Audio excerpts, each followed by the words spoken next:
Doctor Sreevarma ஆயுள் தரும் ஆயுர்வேதா அறுவை சிகிச்சை இல்லா குணம் ஆயுள் கால நிவாரணம். Branch express courier private limited. Domestic international cargo. உங்கள் இல்லம் தேடி வந்து கொரியர் புக்கிங் டெலிவரி செய்து தரப்படும். ஹஜ் பயணத்தில் ஏற்பட்டுள்ள சிக்கலுக்கு உடனடியாக தீர்வு காண வேண்டும் என முதலமைச்சர் மு.க.ஸ்டாலின் வலியுறுத்தியிருக்கிறார். இந்தியர்களின் புனித ஹஜ் பயணத்திற்கு மத்திய அரசு வழிவகுக்க வேண்டும் என்றும் முதலமைச்சர் கேட்டுக் கொண்டுள்ளார். சவுதி அரேபியாவின் ஹஜ் மற்றும் உம்ரா அமைச்சகம் மினா பள்ளத்தாக்கில் இந்திய தனியார் ஹஜ் சேவை நிறுவனங்களுக்கு ஒதுக்கப்பட்டிருந்த தங்கும் இட ஒதுக்கீடுகளை ரத்து செய்து அவற்றை இதர நாடுகளுக்கு ஒதுக்கீடு செய்திருக்கிறது. இதை சுட்டிக்காட்டியுள்ள மக்களவை உறுப்பினர் நவாஸ் கனி, இதனால் இந்தியாவிலிருந்து புனித ஹஜ் பயணம் மேற்கொள்ளும் 52,000 பயணிகளின் கடமை கேள்விக்குறியாகி உள்ளதாக கவலை தெரிவித்திருக்கிறார். எனவே இதுகுறித்து வெளியுறவுத்துறை அமைச்சர் ஜெய்சங்கர் தலையிட்டு இந்தியர்களின் புனித ஹஜ் பயணத்திற்கு வழிவகுக்க வேண்டும் என்று முதலமைச்சர் மு.க.ஸ்டாலின் கேட்டுக் கொண்டுள்ளார். இது தொடர்பாக அவர் வெளியிட்டுள்ள எக்ஸ் தள பதிவில், இந்தியாவில் தனியார் ஹஜ் ஏற்பட்ட ஒதுக்கீடு திடீரென குறைக்கப்பட்டதால் ஆயிரக்கணக்கான யாத்ரீகர்கள் மன உளைச்சலுக்கு ஆளாகி இருப்பதாக சுட்டிக்காட்டியுள்ளார். எனவே இதற்கு விரைவில் தீர்வு காண வேண்டும் என்றும் அவர் வலியுறுத்தியுள்ளார். தமிழக பாஜக தலைவர் பதவியிலிருந்து மாற்றப்பட்ட அண்ணாமலை உத்தரகாண்டிற்கு ஆன்மீக பயணம் சென்றுள்ளார். இந்நிலையில் அவர் அங்கிருந்து வெளியிடும் புகைப்படங்கள் வைரலாகி வருகின்றன. ஏற்கனவே அண்ணாமலை பாபா முத்திரையுடன் வெளியிட்ட படம் பேசு பொருளானது. இந்நிலையில் இமயமலை சென்றுள்ள பாஜக தேசிய குழு உறுப்பினர் அண்ணாமலை ஸ்ரீ மகாவதர் பாபாஜி குகையில் தியானம் செய்தார். இது தொடர்பான புகைப்படத்தையும் அவர் வெளியிட்டுள்ளார். நடிகர் ரஜினிகாந்த் பாணியில் ஆன்மீக பயணத்தை அண்ணாமலை மேற்கொண்டிருப்பதாக கூறப்படும் நிலையில் அவர் நாளை சென்னை திரும்ப உள்ளதாக கூறப்படுகிறது. மாணவர்களுக்கு 1000 ரூபாய் கொடுப்பதால் கல்வி அறிவு கிடைத்துவிடாது என்று ஆளுநர் RN ரவி தெரிவித்திருக்கிறார். சென்னை கிண்டியில் உள்ள ஆளுநர் மாளிகையில் அண்ணல் அம்பேத்கர் பிறந்தநாள் விழா நடைபெற்றது. இதில் பேசிய ஆளுநர், மிக உயர்ந்த ஆளுமை நிறைந்த மனிதர் அம்பேத்கர் என புகழாரம் சூட்டினார். அவர் வகுத்து தந்த சட்டங்களும் அவரது பொது வாழ்க்கையும் மிகவும் பெருமைக்கு உரியவை என கூறிய ஆளுநர், அம்பேத்கரை இன்னும் வாக்கு வங்கி அரசியலுக்காக மட்டுமே பயன்படுத்துவதாகவும் அவரது கனவு இன்னும் நிறைவேற்றப்படவில்லை என்றும் குறிப்பிட்டுள்ளார். தலித் மக்களுக்கு எதிரான செயல்கள் தமிழகத்தில்தான் நடைபெறுவதாகவும் ஆளுநர் ரவி விமர்சித்தார். மதிமுகவில் ஏற்பட்டுள்ள மோதல்களுக்கு முடிவு காண கட்சியின் நிர்வாக குழு கூட்டத்தை வரும் 20ஆம் தேதி வைகோ கூட்டியுள்ளார்.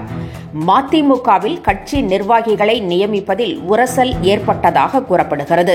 மேலும் கட்சியின் மூத்த நிர்வாகி மல்லை சத்யாவிற்கும் துரை வைகோவிற்கும் இடையே மோதல் ஏற்பட்டுள்ளதாகவும் தகவல்கள் வெளியாகியுள்ளன.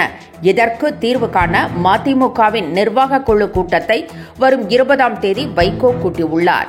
இதுகுறித்து அவர் வெளியிட்டுள்ள அறிவிப்பில், கழக அவைத்தலைவர் ஆடிட்டர் அர்ஜுனராஜ் தலைமையில் சென்னையில் உள்ள மதிமுக தலைமை அலுவலகத்தில் கூட்டம் நடைபெறும் என அறிவித்திருக்கிறார். வரும் சட்டமன்ற தேர்தலில் தமிழக வெற்றிக் கழகம் 2வது இடத்திற்கே போட்டியிடுகிறது என்று தமிழிசை கூறியுள்ளார். சென்னையில் செய்தியாளர்களிடம் பேசிய தமிழிசை, வரும் தேர்தலில் திமுக தமிழக வெற்றிக் கழகம் இடையேதான் போட்டி என விஜய் கூறியதை சுட்டிக்காட்டி விளக்கமளித்தார். விஜய் கூறியது 2ஆம் இடத்திற்கான போட்டி என்றும், ஏனென்றால் பாஜக முதலிடத்திற்கு வருவதில் சந்தேகம் இல்லை என்றும் தமிழிசை கூறினார். திமுக அரசியலுக்காக செயல்படுவதாகவும் பாஜக அவசியத்திற்காக செயல்படுவதாகவும் தெரிவித்தார். நாம் தமிழர் கட்சியின் மருத்துவர் அணி மாநில ஒருங்கிணைப்பாளர் இளவஞ்சி தற்போது தவாகாவில் இணைந்துள்ளார். சீமானின் நடவடிக்கைகளால் அதிருப்தி அடைந்துள்ள நாம் தமிழர் கட்சியின் மூத்த நிர்வாகிகள் அக்கட்சியிலிருந்து விலகி வருகின்றனர். இந்நிலையில் நாம் தமிழர் கட்சியின் மருத்துவர் அணி மாநில ஒருங்கிணைப்பாளர் இளவஞ்சி அண்மையில் விலகினார். அவர் தற்போது தமிழக வாழ்வுரிமை கட்சியில் இணைந்திருக்கிறார். அக்கட்சியின் தலைவர் வேல்முருகன் தலைமையில் இளவஞ்சி தன்னை தவாகாவில் இணைத்துக் கொண்டார். மீன்பிடி தடைக்காலம் அமலுக்கு வந்துள்ள நிலையில் டெல்டா மாவட்டங்களில் மட்டும் 1,45,000 மீனவர்கள் கடலுக்கு செல்லவில்லை. அவர்கள் படகு பராமரிப்பு உள்ளிட்ட பணிகளில் ஈடுபட்டுள்ளனர். மீன்களின் இனப்பெருக்கத்தை கருத்தில் கொண்டு விதிக்கப்படும் 61 நாட்கள் வருடாந்திர தடை தற்போது அமலுக்கு வந்திருக்கிறது. டெல்டா மாவட்டங்களில் மட்டும் 3,080 விசை படகுகள் நிறுத்தப்பட்டுள்ளன. இதன் காரணமாக பூம்புகார், கொள்ளிடம், சீர்காழி, தரங்கம்பாடி உள்ளிட்ட இடங்களில் விசை படகுகள் கரையோரத்தில் நிறுத்தப்பட்டு அவற்றை சீரமைக்கும் பணிகளில் மீனவர்கள் ஈடுபட்டுள்ளனர். தடை காலத்தின் போது மீனவர்களின் வாழ்வாதாரம் பாதிக்கப்படும் என்பதால் அவர்களுக்கு மாதந்தோறும் 8,000 ரூபாய் வழங்கப்படுகிறது. மேலும் இந்த காலங்களில் கடலில் ஒரு குறிப்பிட்ட அளவு வரை நாட்டுப்படகு மீனவர்கள் மீன்பிடிக்க அனுமதிக்கப்படுகின்றனர். தமிழக சட்டப்பேரவையில் இன்று மாநில சுயாட்சி தீர்மானம் தாக்கலாகிறது. 3 நாட்கள் விடுமுறைக்கு பிறகு தமிழக சட்டப்பேரவை இன்று கூடுகிறது. துறை வாரியான மானிய கோரிக்கை மீதான விவாதம் நடைபெறும். வழக்கம் போல கேள்வி நேரமும் இடம்பெறும். இந்நிலையில் முக்கிய அம்சமாக மாநில சுயாட்சி தொடர்பான தீர்மானத்தை முதலமைச்சர் மு.க.ஸ்டாலின் முன்மொழிகிறார்.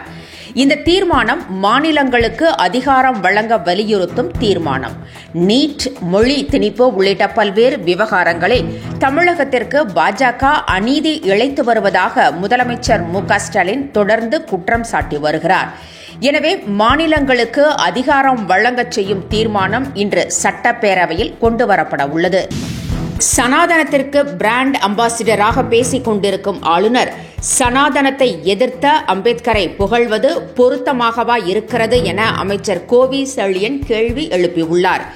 இனிப்பும் உப்பும் எப்படி ஒரே சுவையை தர முடியும் என கேட்டுள்ள அவர், சனாதனத்தை தூக்கி பிடித்துக் கொண்டே தலித் மக்களை பற்றி கவலைப்படுவதாகவும் அவரது டபுள் ரோல் தமிழ்நாட்டில் எடுபடாது என்றும் கோவி செழியன் தெரிவித்திருக்கிறார். பாஜகவுடன் அதிமுக கூட்டணி வைத்திருப்பதால் அக்கட்சியின் மூத்த நிர்வாகிகளில் பலர் அதிருப்தியில் உள்ளனர். அடுத்தடுத்து சிலர் கட்சியிலிருந்தும் விலகி வருகின்றனர். குறிப்பாக அதிமுகவில் இருக்கும் இஸ்லாமியர்கள் அதிர்ச்சி அடைந்துள்ளனர். திருப்பூரில் நேற்று நடைபெற்ற கூட்டத்தில் இது வெளிப்படையாகவே பேசப்பட்டது. இந்நிலையில் அதிமுகவின் முக்கிய நிர்வாகிகளில் ஒருவரான KS முகமது கனி அக்கட்சியிலிருந்து விலகுவதாக அறிவித்திருக்கிறார். அண்ணாமலை பாஜகவின் மிகப்பெரிய சொத்து என்றும் அவரை யாரும் வெளியேற்ற முடியாது என்றும் பாஜக மாநில தலைவர் நயினார் நாகேந்திரன் கூறியுள்ளார். அதிமுக பாஜக கூட்டணி இழுபறி இல்லாமல் அமைந்திருப்பதாகவும் அவர் விளக்கமளித்திருக்கிறார். பாஜக தலைமையிலிருந்து மாற்றப்பட்ட அண்ணாமலை தற்போது ஆன்மீக பயணம் மேற்கொண்டுள்ளார். இந்த மாற்றம் குறித்து பாஜகவினரே சில எதிர்மறை கருத்துக்களை தெரிவித்து வருகின்றனர். டாக்டர் ஸ்ரீவர்மா ஆயுள் தரும் ஆயுர்வேதா அறுவை சிகிச்சை இல்லா குணம் ஆயுள் கால நிவாரணம்.